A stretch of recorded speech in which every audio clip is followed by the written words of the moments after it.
नमस्कार, मैं अशोक ठाकुर। मुख्यमंत्री अखिलेश यादव जी का आगमन हुआ है और उसी क्रम में हमारे साथ जो है घोसी विधानसभा चुनाव के मद्देनजर देखते हुए कुछ लोग यहाँ पे मौजूद हैं। पहले तो आइए हम कुछ उन लोगों से हम बातें करते हैं और चर्चा भी करते हैं, आखिर में देखा जाए कि जनता की राय क्या है।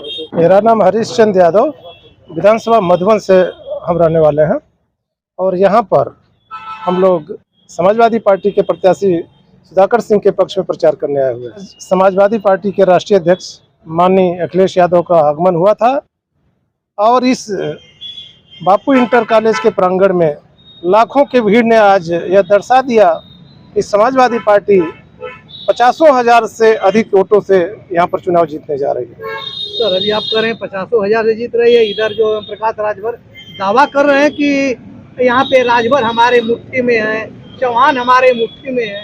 इस चूँकि राजभर जी के बारे में हम नहीं कुछ कहना चाहते, उनके बारे में उनके समाज के लोग ही, महेंद्र राजभर जी, सीमा राजभर जी और बहुत सारे उस पार्टी के जिला अध्यक्ष जो है महेंद्र राजभर की पार्टी के, सारे लोग ओम प्रकाश जी के बारे में बता रहे हैं और मुझे लगता है कि पूरी क्षेत्र की जनता ओम प्रकाश राजभर जी के बारे में वाकिफ है।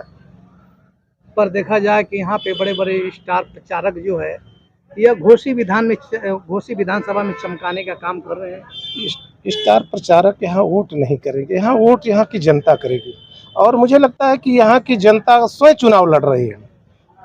जो व्यक्ति यहाँ भारतीय जनता पार्टी से चुनाव लड़ रहा है वो साल भर पहले 15-16 महीने पहले यहीं से समाजवादी पार्टी से चुनाव लड़ा। मैं अच्छी तरह से उस व्यक्ति के बारे में जानता हूँ। बहुजन समाज पार्टी से सांसद हुआ, फिर उसके बाद छोड़ के समाजवादी पार्टी में आए, वहाँ से भी सांसद राज्यसभा में गए, फिर बहुजन समाज पार्टी में, बहुजन समाज पार्टी ने उनको लोकसभा में भेजा और बहन मायावती को धोखा देकर ये आदमी फिर जो है भारतीय जनता पार्टी में शामिल होकर के फिर भारतीय जनता पार्टी को छोड़कर जब उनको लगा कि यहाँ समाजवादी पार्टी की 2022 में सरकार बनने जा रही है, फिर मलाई काटने कि मैं मंत्री बन जाऊँगा भाग कर आए और 15 महीने पहले यहाँ से विधायक हुए। जनता यह सवाल पूछना चाहती है कि व्यक्तिगत एक प्रत्याशी दारा सिंह चौहान के वजह से करोड़ों रुपए, अरबों रुपए यहाँ खर्च हो रहा है, आखिर किस वजह से? केवल उनके व्यक्तिगत स्वार्थ में।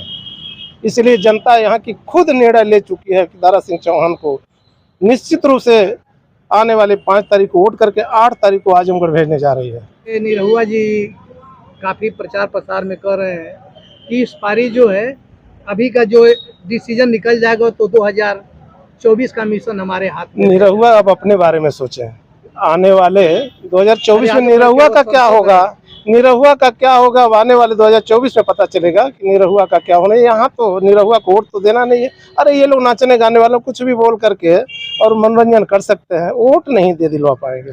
यानी निरहुआ जी नाचने गाने वाले हैं, निरहुआ का कोई मतलब नहीं। हो गया गलती भारतीय जनता पार्टी ने मशीनरी का उपयोग करके उनको सांसद बना लिया। आने वाले समय में निरहुआ घुरहुआ सब चले जाएंगे और इंडिया की सरकार जो है केंद्र में बनने जा रही है। सर, दारा जी तो कह रहे थे कि हमको समाजवादी में बहुत घुटन हो रहा था इसलिए छोड़ के भाग। दारा तो इसके पहले वहाँ जब भाजपा में तो वहाँ भी कह रहे थे कि मुझे घुटन हो रही है। उनको कहाँ चैन है ये नहीं समझ में आ रहा है। घुटन तो उनको भाजपा में भी हो रही थी तो यहाँ आए, फिर यहाँ से घुटन हो गए, वहाँ गए, अब की बार हमेशा के लिए चले जाएंगे। अब तो जनता के बीच में आ रहे हैं, करेंगे अगर हम जीत जाएंगे तो बहुत विकास करेंगे। मधुबन की जनता जानते, मैं मधुबन से ही रहने वाला हूँ, हम जानते हैं कि मधुबन में वो क्या विकास किए हैं। वो DRDA में भेजते हैं। अरे जो काम किए तो मौके पर दिखता, DRDA में दिखता है। तो दारा सिंह के बारे में बताना नहीं है। लोकल बगल की विधानसभा आपके भी है मधुबन, कुछ नहीं, कोई एक काम नहीं बता सकते हो। भारतीय जनता पार्टी एक काम नहीं गिना पाते हैं लोग कि कौन सा हमने काम किया। समाजवादी पार्टी का काम तो जिस तरफ आप जाएंगे चारों तरफ उसका काम दिखाई देता है। तो योगी जी तो कह रहे हैं कि हम पूरे गड्ढे मुक्त कर दिए हैं, सड़कें पूरे बनवा दिए हैं। गड्ढा मुक्त नहीं, गड्ढा युक्त कर दीजिए। कोई सड़क ऐसी नहीं जिसमें गड्ढे न हो। कहने में और करने में अंतर होता है। समाज काम करने के लिए उत्तर प्रदेश में समाजवादी पार्टी ने जो काम किया उसका कोई मुकाबला नहीं है। वो तो कह रहे हैं कि हमने बहुत युवाओं को नौकरी दी है, बहुत हमने विकास किया है। मैंने नौकरी अगर आपको देखनी है तो अभी बिहार में भर्ती निकली थी, शिक्षक भर्ती, सारे लड़के यूपी के जो जा करके बिहार में लाइन लगाए हुए हैं। अगर भर्ती हमारी यूपी सरकार देती, योगी सरकार देती तो फिर बिहार में हमको जाने की क्या जरूरत थी। एक भी वैकेंसी जब से इनकी सरकार बने, एक भी कोई वैकेंसी आई नहीं। उसके पहले कुछ वैकेंसी आई, वो भी सबका पेपर लीक हुआ, सब कैंसिल हो गई। एक भी भर्ती इन्होंने नहीं अपने रिज्यूम में नहीं किया। यानी क्या लगता है कि ये विकास कोई कुछ नहीं किया कुछ है? नहीं, भारतीय जनता पार्टी में विकास, या- नौजवान सब एकदम त्राहिमाम, व्यापारी सभी त्राहिमाम कर रहे हैं बेचारे। देखा जाए कि मणिपुर में जो आए दिन जो घटनाएं हो रही है, उस संबंध में आप क्या कहना चाहेंगे? दरअसल केंद्र की सरकार और हमारे यूपी की सरकार दोनों बिल्कुल संवेदनहीन है। उनको जनता के बीच में जनता का क्या हो रहा है, पब्लिक क्या हो रहा है, उनसे कुछ लेना देना नहीं है।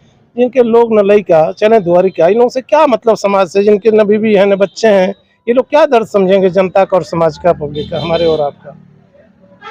इनको कुछ लेना देना नहीं है।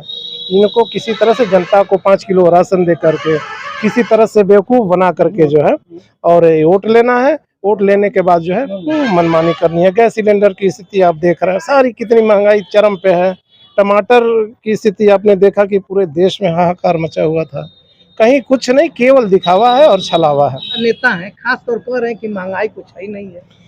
दरअसल करें तो क्या, उनके लिए समस्या जो एक बीमारी होती है बवासीर की, जो रहती तो सबको है लेकिन बयां कोई नहीं करता है, छुपाता है हर आदमी। क्या करे बीजेपी वाले बेचारे, अगर व्यक्तिगत उसे अकेले में आप उनसे पूछें तो वो भी बताते हैं कि मैं बहुत दुखी हूँ। महंगाई से वो भी पीड़ित है, ऐसा नहीं है कि अन्य दल के लोग ही पीड़ित हैं, सभी लोग पीड़ित हैं। वो कहें तो कैसे, उनके दल पार्टी का मामला है।